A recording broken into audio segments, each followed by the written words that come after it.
Welcome to Inner Peace Arts Unscripted. I'm your host, James Coleman. I'm a writer, speaker, and coach on spirituality, personal development, and social change.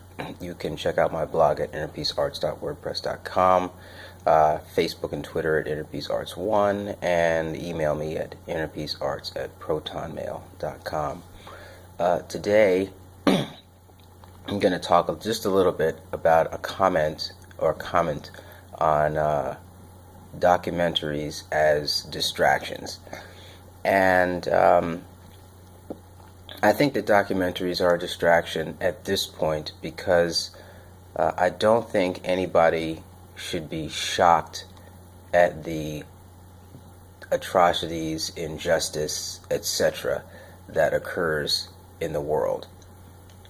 And more kind of shock material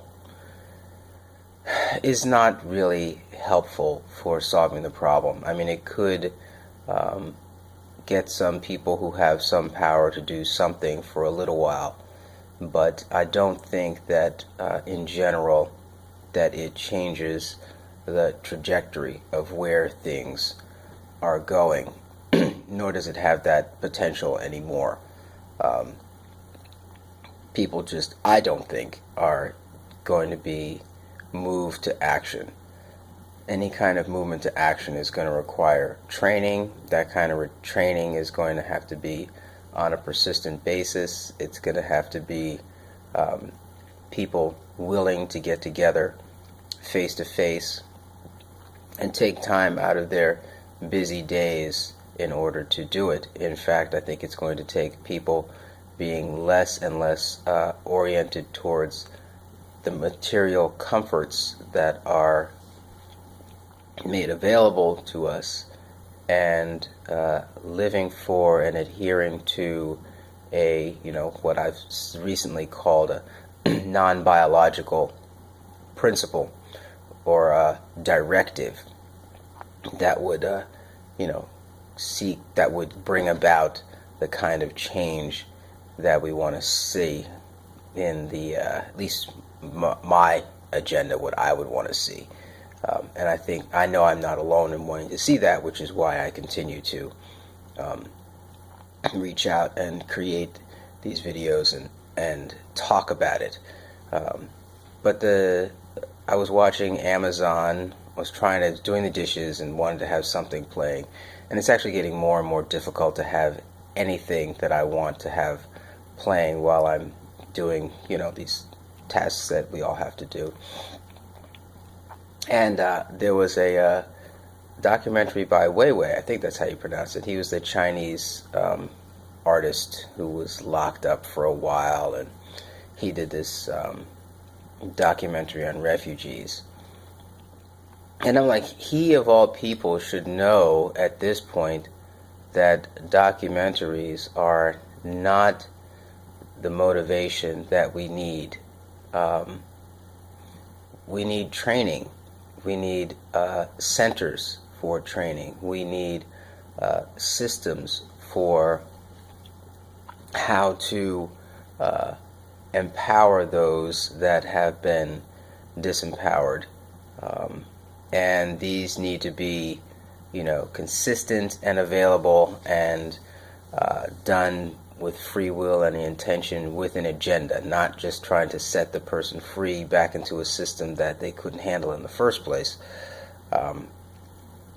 but to have a system whereby they have a place to go and a place to fellowship and a place to grow, and also tools that allow them, if that place is not readily available, that they can go out and see the world differently and interact with it in a different way. And so thus I see documentaries as a distraction. Again, this is not to say that they're bad, that they're inherently not good. There was one that came out some years ago, I think it was called Food Inc., that did have at the end, a list of things that you could do, right, to help to stave off some of the evils of the agricultural industry. And I think this is commendable. Most of the documentaries I see and have seen don't have instructions on what to do. And I think that what we also need is training on how to get the energy to actually follow those instructions.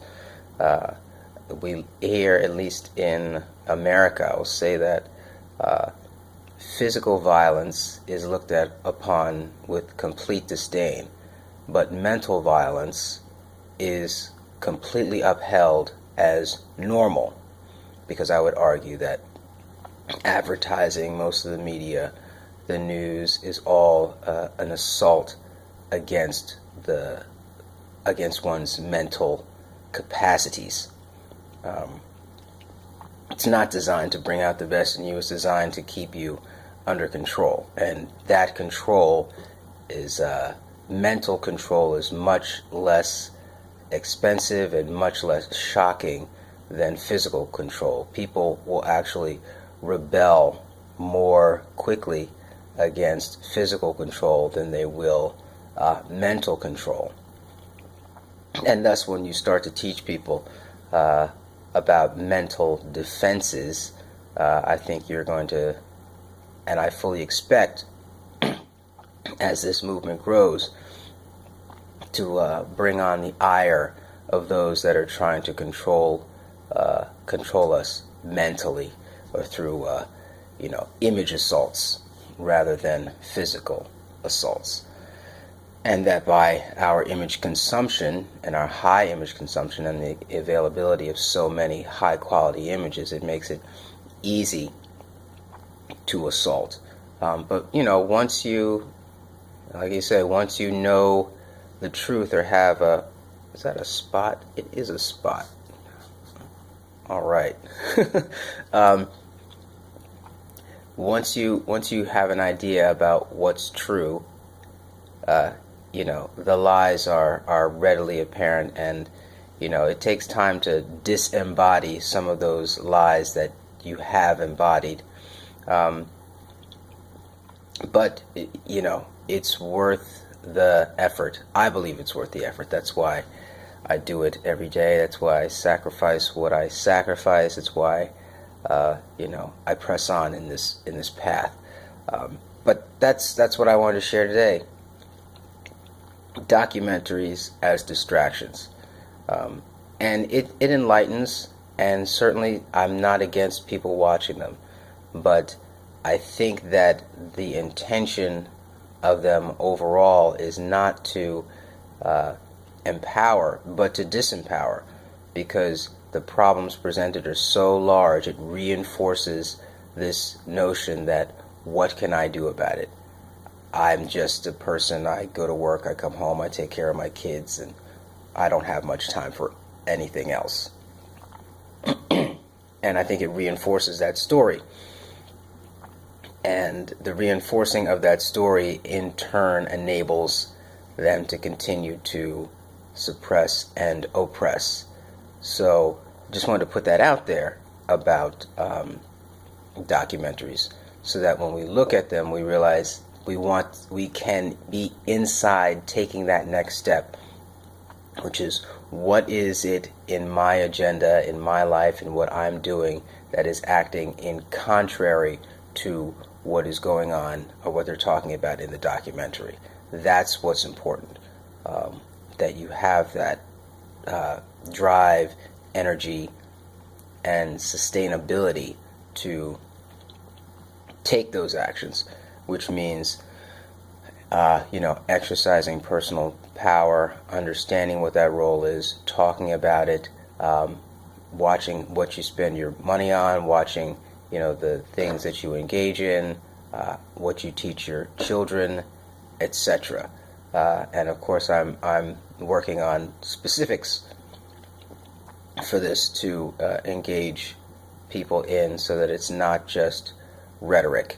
Because I think the time for rhetoric is to build that emotional energy toward it. But at the end of the day, there are, just, for example, just making these types of videos is not enough, I think, in terms of getting a movement and an agenda in place in the hearts and minds of people. So that's it. Inner Peace Arts Unscripted with James Coleman. Today we talked about documentaries as distractions, and threw in some other stuff there as it came to mind.